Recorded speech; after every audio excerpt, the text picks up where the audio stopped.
नमस्कार, आप देखना शुरू कर चुके हैं कैपिटल टीवी बिहार और मैं आपके साथ सरोज सिंह। प्रशांत किशोर खेल करेंगे, खेल बनाएंगे, खेल बिगाड़ेंगे। आखिर प्रशांत किशोर करेंगे क्या? बिहार की सियासत में सत्ता के कॉरिडोर में यही चर्चा है कि उपचुनाव तक तो ठीक है, 25 के चुनाव में क्या होगा? किंगमेकर की भूमिका में होंगे प्रशांत किशोर, किसी का खेल बिगाड़ेंगे या अपना खेल बनाएंगे? तो सारी चीजें इस उपचुनाव में तय हो जानी है। 13 तारीख को मतदान होना है, उसी से पता चल जाएगा कि प्रशांत किशोर की जमीन पर ताकत क्या है और जो लोग उनको वोट कटवा कर रहे हैं क्या सही में वो वोट कटवा भी साबित हो पा रहे हैं या नहीं हो पा रहे हैं, यह सारा मामला केवल हवा हवाई है। तो अब सवाल और चर्चा ये हो रही है कि वोट कटवा भी बन पाएंगे प्रशांत किशोर की नहीं बन पाएंगे। तो शुरुआत करिए बेलागंज से, जहां पर काफी जद्दोजहद के बाद मोहम्मद अमजद को टिकट दिया गया और इस टिकट के पीछे की कहानी हम आपको बार बार बता चुके हैं, दोहराने की जरूरत नहीं है। 60,000 से ज़्यादा मुसलमान हैं बेलागंज में, एक बड़ी आबादी है। मोहम्मद अमजद भी मुसलमान है, माई का अपना वोट बैंक है, सुरेंद्र यादव के बेटे वहां पर चुनावी अखाड़े में है। तो ये तय होगा बेलागंज में कि क्या मुसलमान के वोटों में प्रशांत किशोर सेंधमारी कर पा रहे हैं या नहीं कर पा रहे हैं। ये बेलागंज का चुनाव तय कर देगा, क्योंकि सुरेंद्र यादव की वहां अपनी जो ताकत है उससे सब लोग वाकिफ हैं। ये कोई छुपी हुई ताकत उनकी नहीं है। अगर 90 के बाद लगातार बेलागंज सीट पर सुरेंद्र यादव का दबदबा है तो मतलब समझिए कि वो ताकत क्या है, वो हस्ती क्या है। लेकिन जैसे ही प्रशांत किशोर की एंट्री हुई और मोहम्मद अमजद को वहां से टिकट दिया गया, ये कहा जाने लगा कि मुस्लिम वोटों पर अब डिवीजन होना ही होना है, सेंधमारी होनी ही होनी है। लेकिन क्या 13 तारीख को ये नज़ारा दिखेगा?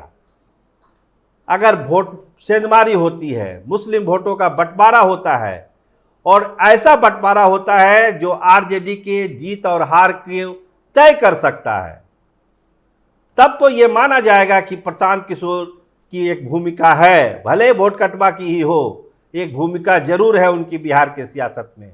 तो बेलागंज से ये तय हो जाने वाला है। आइए बात करिए इमामगंज से, जहां पे डॉक्टर जितेंद्र पासवान को टिकट दिया है प्रशांत किशोर ने। पासवान वोटरों की बड़ी आबादी है इमामगंज में।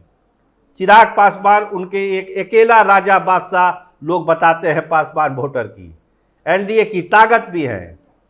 क्या प्रशांत किशोर पासवान वोटरों में भी सेंधमारी कर सकते हैं? हालांकि प्रशांत किशोर के लोगों से पूछिए, कहेंगे हम लोग जात पात की राजनीति करते ही नहीं हैं, आप लोग गलत ट्रैक पर जा रहे हैं।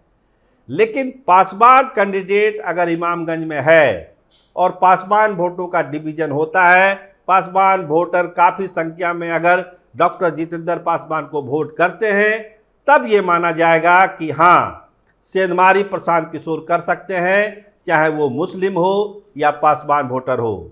और वैसी स्थिति में चिराग पासवान के माथे पर पसीना आना शुरू होगा, क्योंकि 2020 में जो खेल किया था चिराग पासवान ने, लोग यही कहते हैं। सत्ता के कॉरिडोर में आप बात करिए, लोग कहेंगे कि चिराग का ही सेकंड पार्ट है प्रशांत किशोर। 2020 में जो चिराग मॉडल था वही 2025 में प्रशांत किशोर मॉडल होने जा रहा है। तो उस मॉडल का टेस्ट होना है इस बाई इलेक्शन में। जैसा कि बेलागंज की चर्चा हमने आपसे की कि मुस्लिम वोटरों में अगर डिवीजन वो कर देते हैं तो इसका मतलब है कि आरजेडी को एक बड़ा झटका कई विधानसभा क्षेत्रों में 25 के चुनाव में प्रशांत किशोर दे सकते हैं।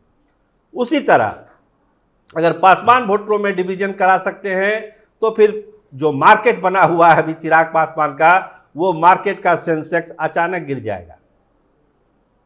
ओबीसी भी हैं, ओबीसी भी खेल बना बिगाड़ सकते हैं, उनके भी कैंडिडेट सब जगह है कि नज़र है प्रशांत किशोर पर, क्योंकि नए खिलाड़ी हैं बिहार के सियासत में। तो जो नया खिलाड़ी होता है ज़्यादा नज़र लोगों की उन्हीं पर होती है कि डेब्यू ठीक से हुआ कि नहीं हुआ। तो 2 सीटों का जिक्र हमने किया आपसे, बेलागंज और इमामगंज। आइए रामगढ़, जहां पर कुशवाहा उम्मीदवार है, सुशील कुशवाहा प्रशांत किशोर का। कुशवाहा के वोटर बहुत ज़्यादा नहीं है रामगढ़ में, 15,000 के आसपास लोग बताते हैं। तो क्या उस 15,000 वोटर में भी प्रशांत किशोर के कैंडिडेट की हिस्सेदारी होगी? तरारी में अपर कास्ट का कैंडिडेट है, क्या वहां पर अपर कास्ट में डिवीजन करा पाते हैं प्रशांत किशोर? तो कहने का मतलब ये है, मतलब लब्बो लुबाब यही है कि प्रशांत किशोर वोट कटवा की भूमिका में आ सकते हैं या नहीं आ सकते हैं। देखिए, जीतने के लिए लोग दावा तो कर रहे हैं अपने अपने प्रशांत किशोर के टीम के लोग, लेकिन जो ज़मीनी हकीकत है, और चूंकि पहला ही चुनाव है प्रशांत किशोर का पर्दे के बाहर आकर, तो अभी जीत की संभावना उनको भी नहीं दिखती होगी ऑन दी कैमरा, और बोलते भी नहीं हैं। लेकिन ये मान लेना कि एकदम मामला ख़त्म वाला है, वैसा भी नहीं है। तो जो पटरी आकर रुकती है, जो प्लेटफॉर्म आकर रुकता है, वो वहाँ पर रुकता है कि किसी का खेल प्रशांत किशोर बिगाड़ सकते हैं या नहीं बिगाड़ सकते हैं, या किसी का खेल बना सकते हैं या ना बना सकते हैं, जो 2020 के चुनाव में चिराग पासवान ने किया था। बहुत सारे ऐसे प्रत्याशी चुनाव हार गए जहाँ पर चिराग पासवान का कैंडिडेट खड़ा हो गया और नीतीश कुमार की पार्टी को 45 सीटों पर ही संतोष करना पड़ा। तो प्रशांत किशोर की जो स्ट्रेटजी है और जो कैंडिडेट उन्होंने खड़ा किया है अलग अलग जात और बिरादरी से, उसका भी एक टेस्ट हो जाना है इस उपचुनाव में, क्या कि वो पर्टिकुलर कैंडिडेट उस अपने समाज का, अपनी जाति का वोट ले पा रहा है या नहीं ले पा रहा है। प्रशांत किशोर तो कहते हैं कि सब जात, सब बिरादरी, सब धर्म का वोट उनको मिलेगा, लेकिन नज़र रहेगी उस वोट बैंक पर जिसके प्रत्याशी पर्टिकुलर विधानसभा क्षेत्र में बाई इलेक्शन लड़ रहे हैं। अगर मुस्लिम वोटों का डिवीजन करा पाए इमामगंज में, बेलागंज में, पासवान वोटर का डिवीजन करा पाए इमामगंज में, अपर कास्ट का डिवीजन करा पाए तरारी में, और रामगढ़ में कुशवाहा वोटों में डिवीजन करा पाए, तब तो ये माना जाएगा कि प्रशांत किशोर धीरे धीरे ही सही खेल बिगाड़ने का काम कर सकते हैं 25 के चुनाव में। जीत हार आगे की चीज़ है, हम अभी बात केवल खेल बनाने और बिगाड़ने की बात कर रहे हैं। जो ज़मीनी अभी सच्चाई है, इसको मानना चाहिए। अब आगे देखिए होना क्या है। चुनाव नतीजों के बाद प्रशांत किशोर का जैसा भी परफॉर्मेंस होता है, अगर कुछ कैंडिडेट प्रशांत किशोर के कैंडिडेट के कारण हार जाते हैं और कोई अगर जीत जा रहा है उनके वोट काटने से, तब प्रशांत किशोर को लेकर एक नई बहस छिड़ेगी कि चिराग पासवान का 2020 मॉडल, 25 में प्रशांत किशोर का मॉडल आखिर किसके इशारे पर काम कर रहा है। 1, 2, 4 सीट जीत जाना वो अलग कहानी है।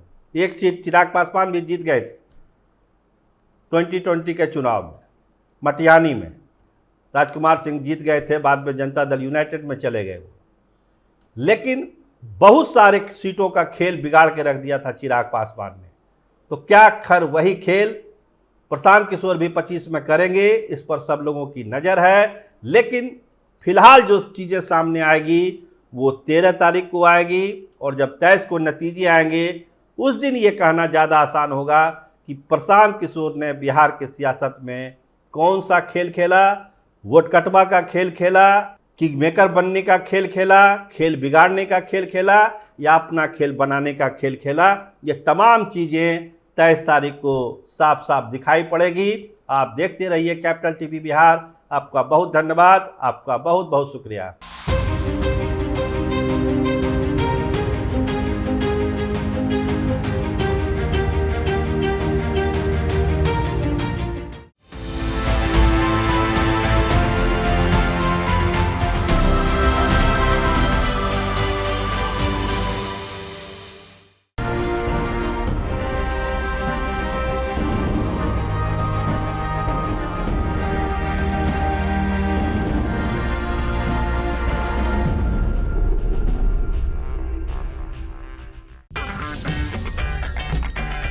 अगर आपको हमारा वीडियो पसंद आया हो तो इसे लाइक करें, हमारे चैनल को सब्सक्राइब करें और हाँ, बेल आइकन दबाना ना भूलें ताकि आप तक हमारे वीडियो की नोटिफिकेशन पहुंचती रहे।